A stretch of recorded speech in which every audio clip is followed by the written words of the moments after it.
Choi lungo pasal tha sang vunga Chen somlina Ziak tu MS rote riang von trai choi Chumi tuk fawangi chuak trang ul mai chuan tui riau ruam chu achun ruya Lui ruam bo tu triau chum po van sang lama in vor chau duak toin Tuk chuanai hun bor vela meu chuan boruak po thiang taku mai Chuti lain lalngur lian le amual ki rupa te po ngai na reng an hre to lo an pasal tha te mol chu an ngai tua towa tun thleng po an thom hria tu la lo cheu chuan ngai tu na fum fe po nei tir thei meu lo ani khotlang mi pui te po an lem chuang lo an pasal tha te thang rei tal tuk chu an ngai tha to lo tak zeta tuk chuanai khamni to ma se tu ma ram chua tu ma kot chua lampan reng an lova An pasal tha te chin ngai chang chuan an thup peringot mai ni ngur oi nu tra tlang atanga lungdo tlang hnuai ngo tui rial ruam chu vaibel paklat hlat chunga thir dau hlomin room chu lut pa hian lalngur lian a chuan kan pasal tha te chu eng ang takang mo tun thleng poin an thom thang wa reng hriat tur kan nei si lova ngai tu na buai tamap mai ka ti tleipui pa An ti chuan upakhuanga chuan ngoi wanga nia tun thleng point chin kan hrelo chu nia engponi se nauril tramvel thleng an chin an ngai changila engem kan ti lo tura chuan ngayang lalpa alo ti ve chara upahau chu ma chu loin rol ve vatin ekhai ke chu kan boruak khi a thalamani karing riau mai boruak thalo lam ni se chu chin te po aron hril to karinga Baka aralte hian miron thong to nge yang nun chan le hliam turan omlo chu thu san ni se kan pasal tha te hi atlom zoga chun an tanglo photang ti ka chiang an ti khau maya upahau chu ma thu sei chuan an ngai tu na mi thiap to chu akai harle ta dewa lalpa upahau chu ma thu sei kha thil ni thei tak poni kan pasal tha te chu tlom zok ni se zong Tunang huna chuan kan mel ma te thom kan hredai to turania engemaw vel wangin an loron thlengri lo ani mel engponi se ngai thatakin omphot mai tengu engemaw soi thei kan nei chuan le kan ni nga ti nia upakham vela chuan an ti ve luta nia engpolo thleng se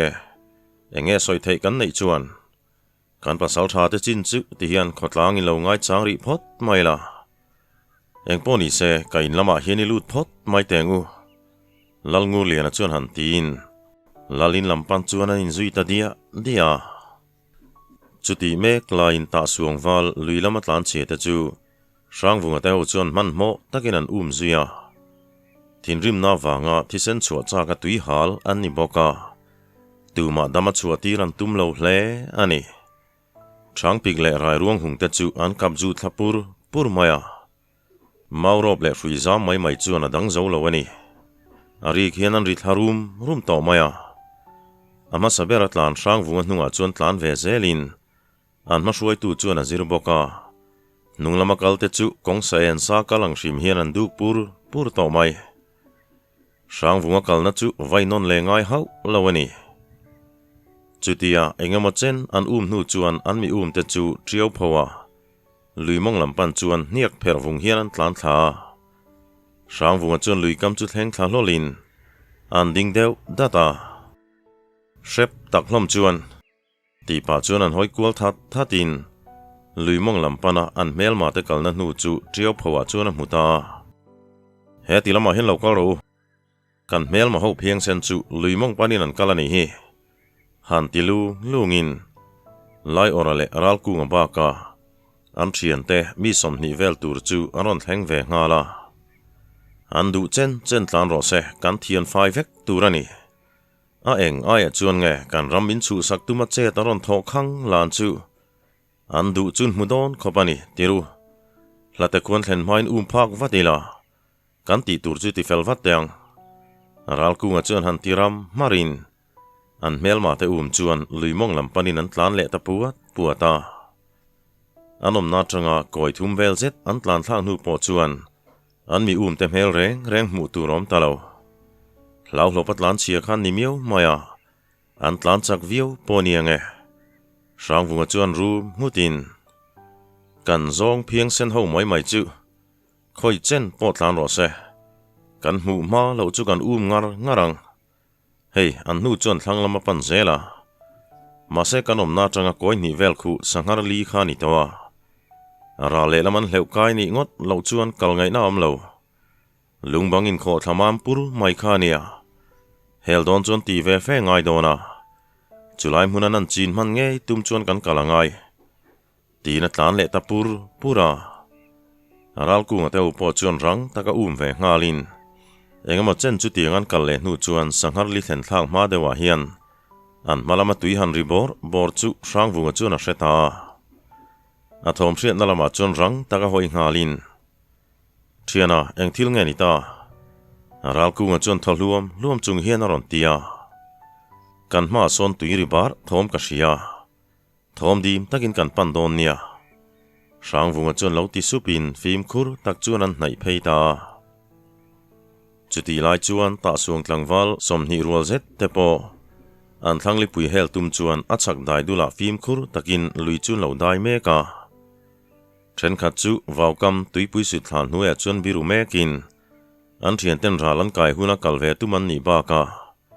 an ma ni zui tu loibol pasal tha te thom ngai chang an ni boka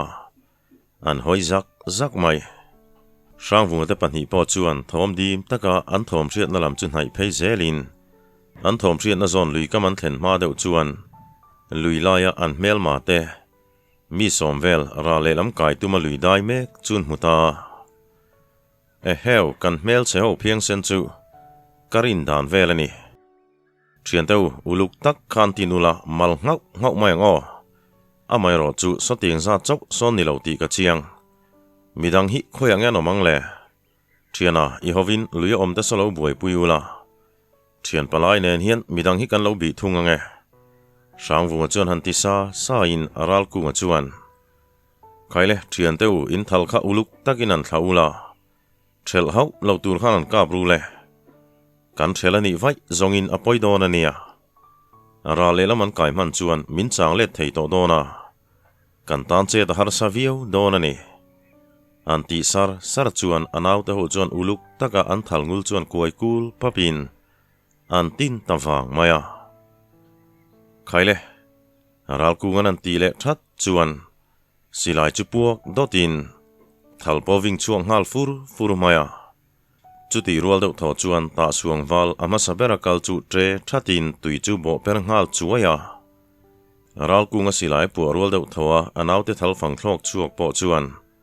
an tumna taka ariarun an remani ti hriat takin natur tre thom le tui per buan thom chu hriat turam ngala zong phieng sen ho chu tlan chiat in tumamo in ngama in lo kala ni lom ni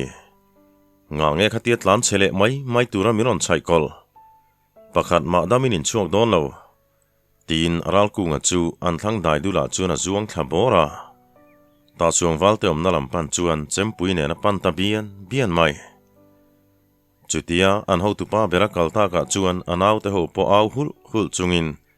tuya chuan aron zuang thlave sapa chutia loibul pasal tharol ten an thian te lui dai lai an chak dewa tangan ron thal mia ba ka thom chu hul chunga anom naron kalchil ta ka chuan an thanglok tuipui su thlan hnuaia ta suang wal som zet om te zinga pakhat chuan thoma nei tatlat mai chu an chakloka an ma ni veng reng tu loibol pasal tha pani te chuan an lo hria heule thiana kan thang tuipui su thlan hnuaia khuan kan ngum khang ho chun tomani khu tin sang vunga chuan a pan thlata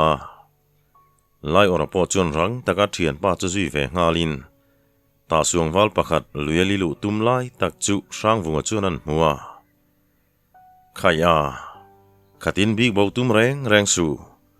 chuti ni lo zongin kangen mu hian elubur kha thlo dar vek donania an ti treng chuai mai zong chu pa po chuan a hlau hle ni turani angil ngal at maya rang takin lo chuang ha ro iron chuang don nge ka kap don che an ti vin le that ta ka chuan chu pa chu eng soi lo hian a ding ngoi renga khát tiếng ngõ ngol chuộc khum chi cái này lâu ni o nava tia lai ở chỗ nan pan nain chu pa chip sama chu na tham loka vào kama chu na nuk chau ta shot mai chu pa chu tre rong in thom chu alexu ti pa chu nan chui popa chu pa po chu ni kho lo chu na zoi ta nok mai thiana kha chau chu ni don lo ni o a thang de wa po kha nan om karing sang vunga chu nan ti lein lai ora chu rang takin sang vunga thang lama chu na chuk thalea chutia engamo chen tuipui su thla kungrin chana ngoi rengan om nu chuan an hnaya hian mi pakua zet hi thodeu luam chungin tuia tang hian aron chuaka sang vunga chun nui sukin mel che ho kan lo nga reng chaunia ti pa chuan asilai chuan ka puak data ta suang wal pakhat chu thuak pera chuai khopian awau kambo chuna bok ngala sang vunga silai pu rual chuan lai ora silai po puak ve bokin pakhat chu athal ve ngal hual mai tuipo sen ngal ngoya chutia sang vunga te silai pu ta ka chuan ral ku nga te ho chu an ngoi ngal thap mai thian te kan ngai ven ran ngai tin aral ku nga chu sang vunga te om nalama chuan amika thuk palu khai chungin atlan ngal buana chutia an thian te panni an ma ni ron zui tu loibol pasal tha ten an ka thuk ta ka chuan thi le thi tia au trial ruan chungin ta suang wal pasari zet te chuan chem tum nen sang vunga te panni chu an pan chhota sang vunga le lai ora po chuan an silai da sau savin an chem nen chuan an lo in ring ve at mai an kol nam chung het taka humin an ma ni ron bo tum ma sa te chu kun hiam zok pa ril bo hok khop hian sang vunga chuan alo sa ta arang lu tu kain siam rem le ngalin pakatin ron bo le tum lai tak chuan a kol nam sei ruang mai chu an phele zoka chem thriam takin ti sa fu no chak arul chuan chu pa po chu dar uai no pin abok le ta thop mai chuti line athian palai oralam chuan hoi pheya aral ho te jinga mi pakhat chu lo ku khluve toin adang pali te chuan an lo hual bet meka sang vunga chuan au thatin a kol nam vilik chung chuan atlan phei ngala chuti lai tak chuan aral ku nga theu pon on thleng ve ta heu kan zong sen ho chu an va huai sen vele tin pakhat chu ron bo thal ngal top mai sang vunga po chuan an hnai berami chuan zuan zokin a kol nam chuan vai popa chu palu chu uai nop khop chuan a sa le ta sia mai chu ta pakhat chuan ki thi tan ti deuh that pa a chem han vai dok popin aron bo pheilea sang vunga chu rang takalo in herzok pa hian lea bok thlopa lo kun hiam hlau lo se zong mai he khuamin triau phawa chuan a hlom ve nge yang le chu pa chuan riat nok chung hian an sa chil ngal bora sang vunga chu rang takalum sonin chu pa in zakkaw mewa sa le tum lai chuan a kol nam chu a theyang chuan an vai ve popa chu pa ngal chara chuan a sat fu ta hlau mai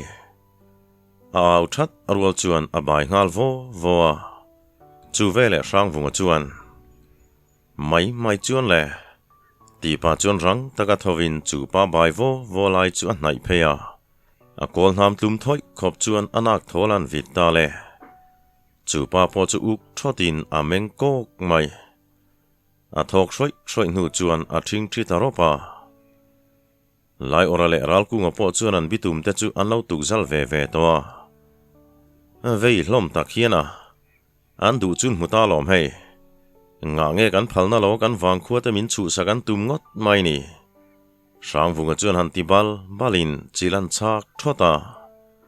khaile thian teu rang takan che tangai hei ni potlang sang view to maya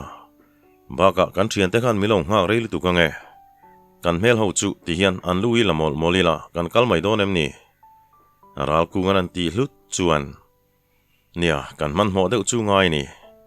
amai ro chu engmi poni se ringmi ve tho khan ni wangin an ruang dai hetia rampalai lenga nu chia ngot mai chu adik love hei helai trio phawa hian an ruang tei phu mai la thang sang vunga chuan an tile khawa chutia sang vunga berena ti tlat ta ka chuan an mi tha te chu an lu han la zungin an thei to ka thuk triau lei chu an hai khuara an mi tha te chu a thei ang chuan phumin atira lai oran achip saman hu chua pa po kha ni kho shelo chuan alo lalet nga ta hei po hi damreng tlak po ni nek lo hi ti luk pa chuan chu pa ngong chuan zai bora alu chulak sakin akol zala chuan thun ngal mia mai chu pa ruang po chu an thian ta khur lai nalama chuan an hnuk phei vele ta han vur molin tika chuan atulang chu kan ti fele kalzai kan rel to mai donem ni an lai oranan ti chuan rang vunga chuan nia kan kalmai lo chuan tin an thian te omna sabual ngolam pan chuan an kal le ta para chuti lain valupa thoma te ho po an lo buai zak hle mai an thian hliam tur te le nun chan te chu an thei ang chuan an lo buai pui hloma anan in en fel meu chuan mi som ni deuh thoin nun an lo chan ve a somvel chu hliam na ang reng tak anom boka tlu pui tham em chu ni lo ma se in hliam chuan tam hle ani pasal tha khu ma po amal hliam chuan a tur na hle to maya chu chuan a pang urkain a khuwa chu sik hlap mai van nei thlak takin thisen chuak ero chu an ti re thei hlawa nie thimlim vela lin ka laya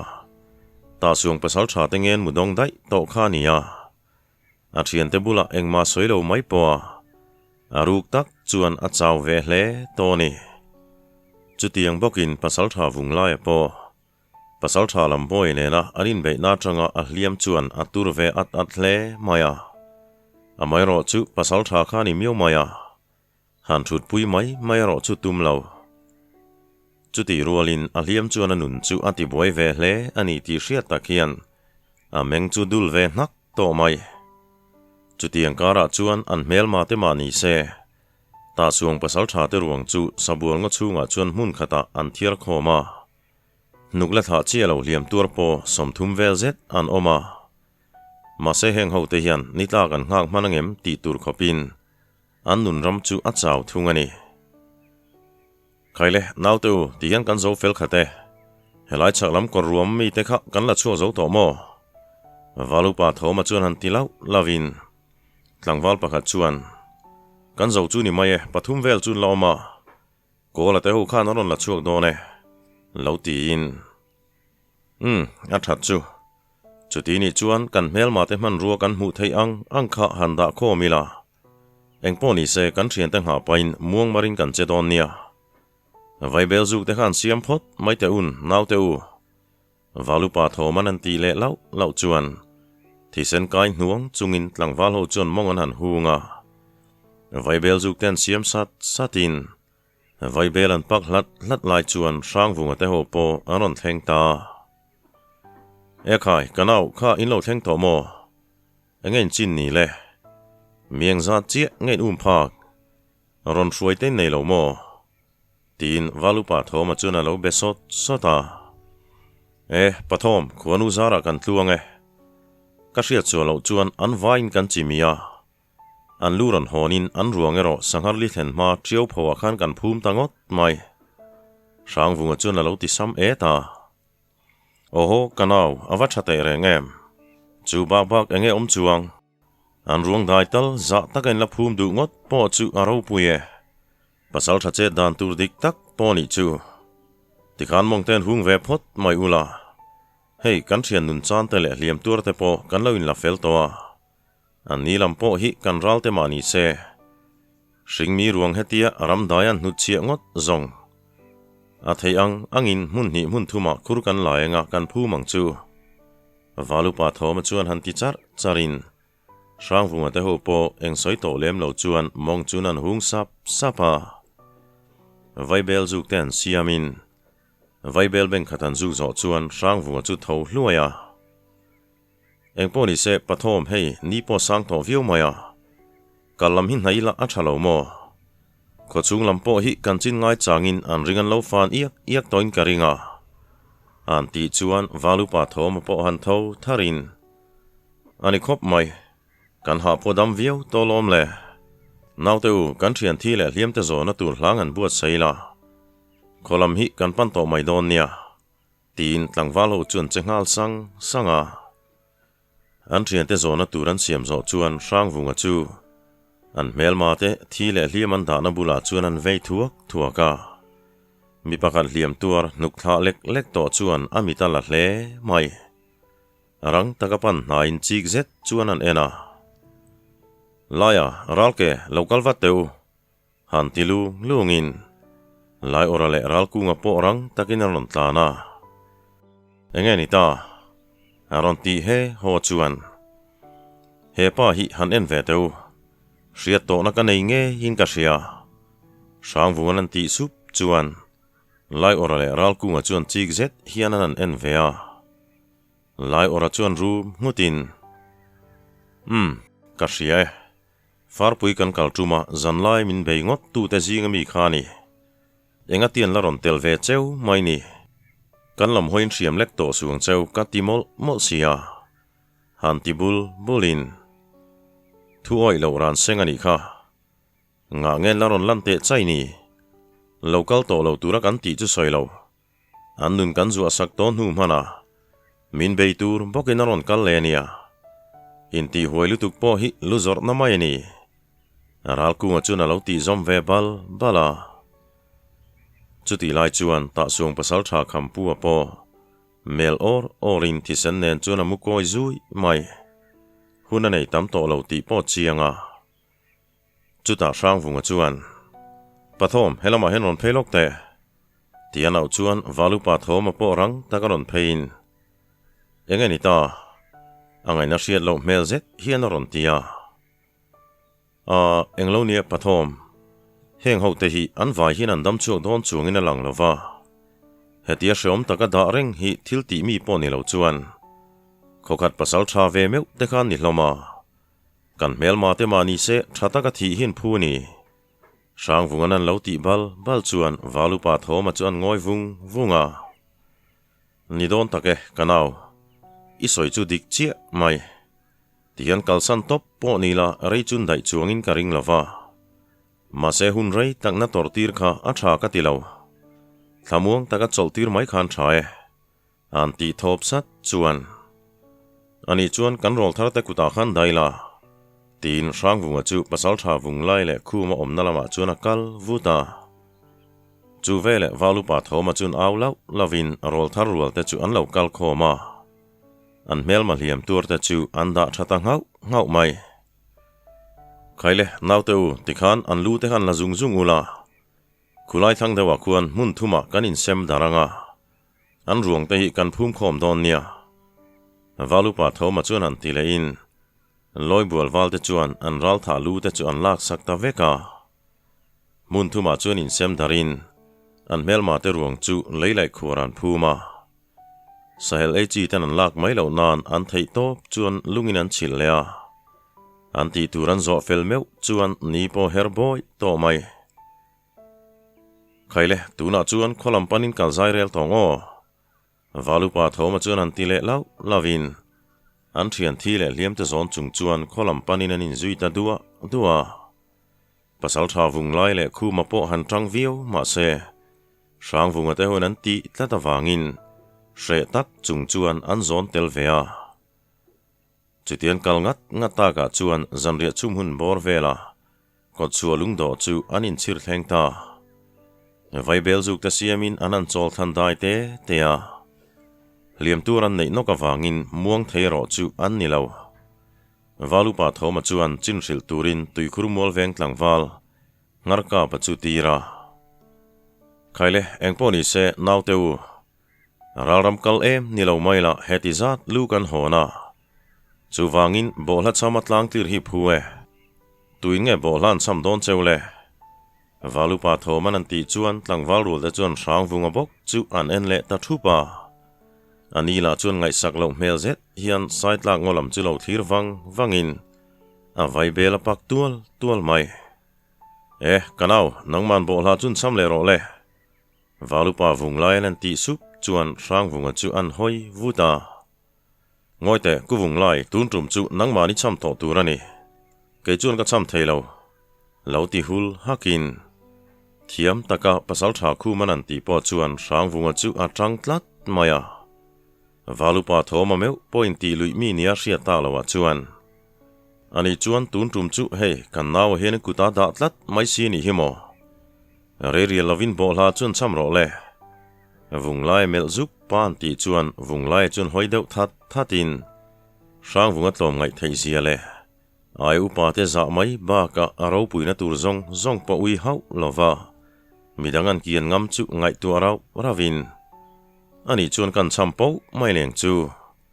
tia bai deuh sai chung cho ron ding chuakin ta sung pasal thalu chu phorin lea chuan an rap beta asilai chu vanlam hoi chuan an tin wangin phayan chum pui zingin adu tlang tina chai oke ke chu thok ve ning lo mi hraye du lai ka chai oke arsi thapa cholo ralvon zalang ka duin hoi kome thanglung thon ka do rim nampa ka tlune hanti fan rain silai chuan ka dota